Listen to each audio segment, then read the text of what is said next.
All right, gentlemen, had to turn the light on. A little dark in here.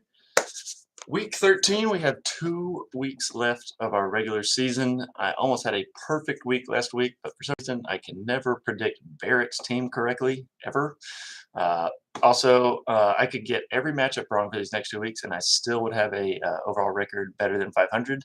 Last week, I went 7-1. My overall record came to 53-35 with that, so not a bad year yet again. Here's where we stand with everything. Currently guaranteed to be in the playoffs is yours truly and my dad, Rusty. So eliminated though from playoffs officially is Matt, OP, and Alan. And I'm gonna say Michael. Michael, you're not officially eliminated, but you have to outscore at least 2 different teams by over 100 points. Again, if you continue to play like you did last week, maybe you really still have a chance. But uh, also, then in conjunction with that, promoted next year, only guaranteed so far is me and my dad. There'll probably be a lot of teams changing throughout this week, especially. And then relegated for next year is Matt, OP, and Allen again. And Michael is not officially once again relegated yet, just like he's not out of playoffs, but he's got to win both. Austin's got to lose both, and he's got to outscore Austin again by about 100-ish points. So not impossible, but you got to get going. On the wild card watch is Austin, Derek, Jeffrey, Dylan, and William. Luke is now out of the race for that. He was in it last week. Mac, Ryan, and Barrett are basically pretty much out of that as well. So all of you got to get in the playoffs the normal way, being in the top 2 in your division instead of having the most points for.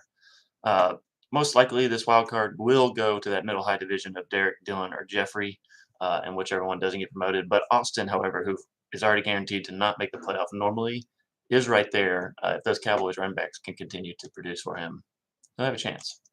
All right, so on to matchups for this week. First off, the man Michael himself versus me. Regardless, for me, it doesn't matter if I win or lose this, but Michael has to win, but also has to score a ton of points.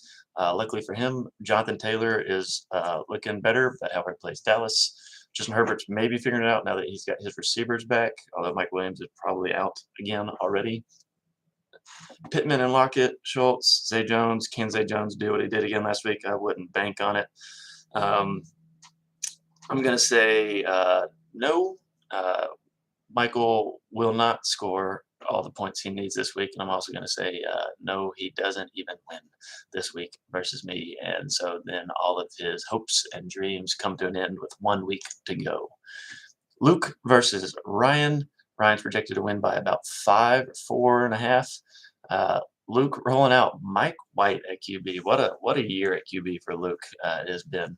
But he does have Derrick Henry and David Montgomery, both who are great plays at this point, especially Montgomery with Khalil Herbert getting hurt. But Ryan counters that with Ramondre Stevenson tonight with Damian Harris out. He's going to get all the work. Aaron Jones as well as his running back, so they're pretty even there.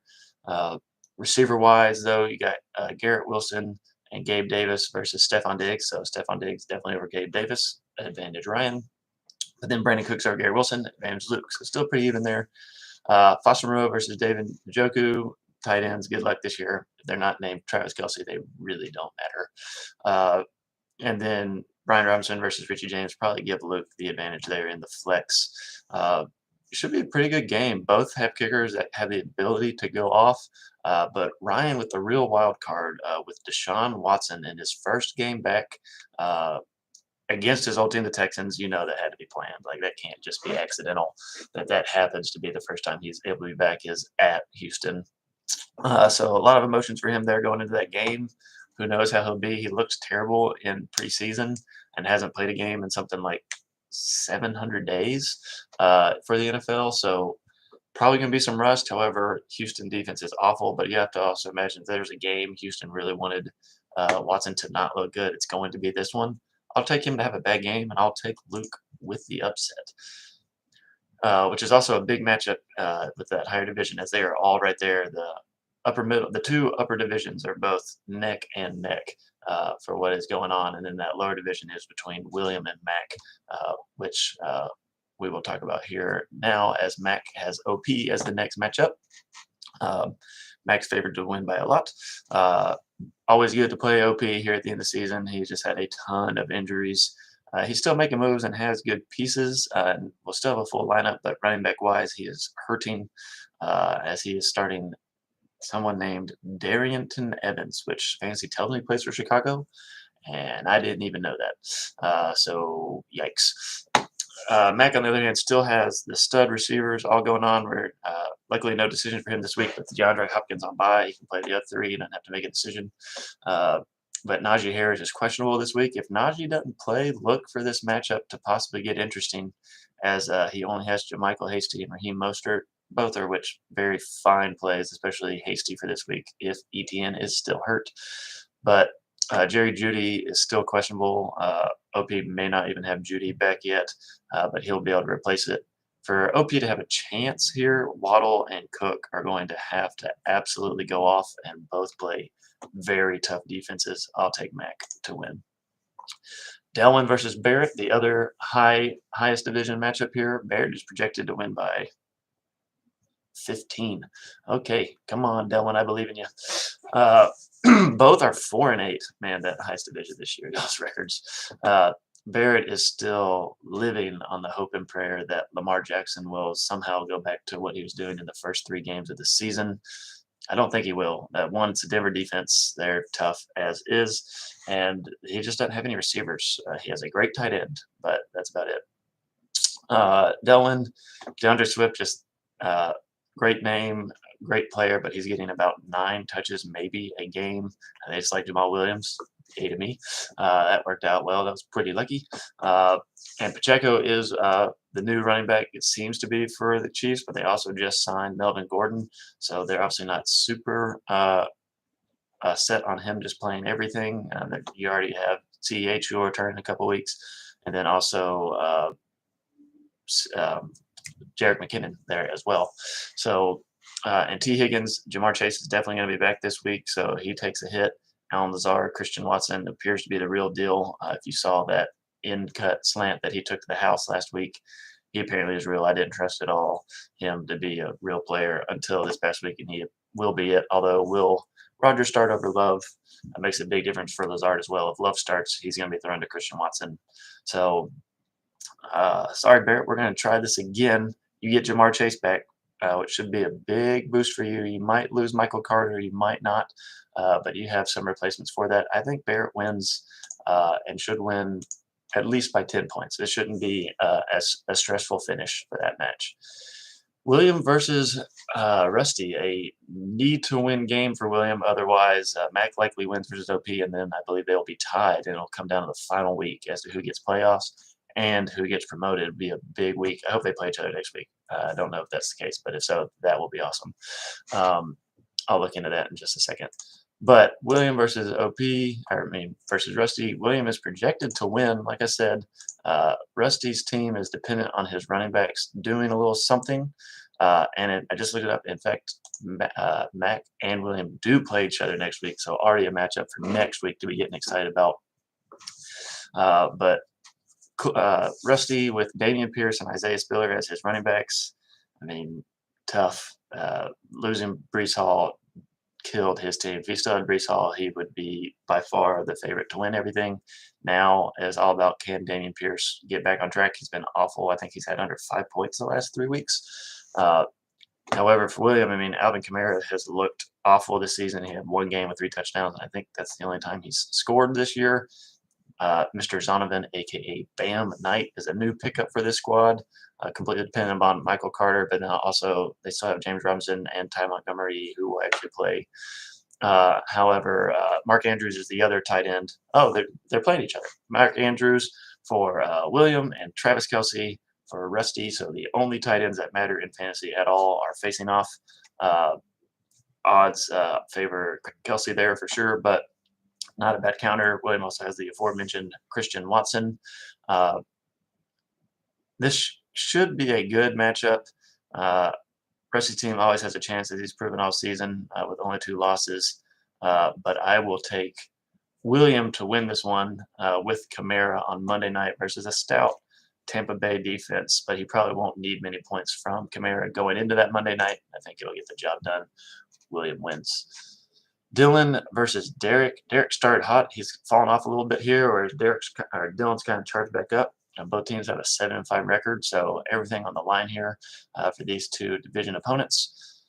Dylan has Dak and Antonio Gibson, Kenneth Walker. I mean, there's not much about his team you don't like other than Cortland Sutton, and that's at the start of the year I would have never imagined saying that. But Denver's offense has just been so bad. He does lose James Conner to bye, which will hurt as he was just getting going, and that whole offense was taking off. Derek with Burrow. Barkley has started hot. He's been kind of cold the last 2 weeks. He did get a touchdown last week, but he still is not great. Devin Singletary tonight versus a tough New England run defense and a team that doesn't like to run. And Josh Allen has to be getting healthier from that elbow injury, and so they'll probably start throwing even more if that's possible. Olave, though, yes. Josh Palmer, as long as Mike Williams is out, Josh Palmer is a definite play. Will Fournette return or not for Derek is the question, and the problem is that is not going to be known until Monday night. So will he risk it on the hope that Fournette will play? And even then, Fournette's been a little ineffective. So tough calls for Derek coming in. That might be the decision in this matchup as to who actually wins.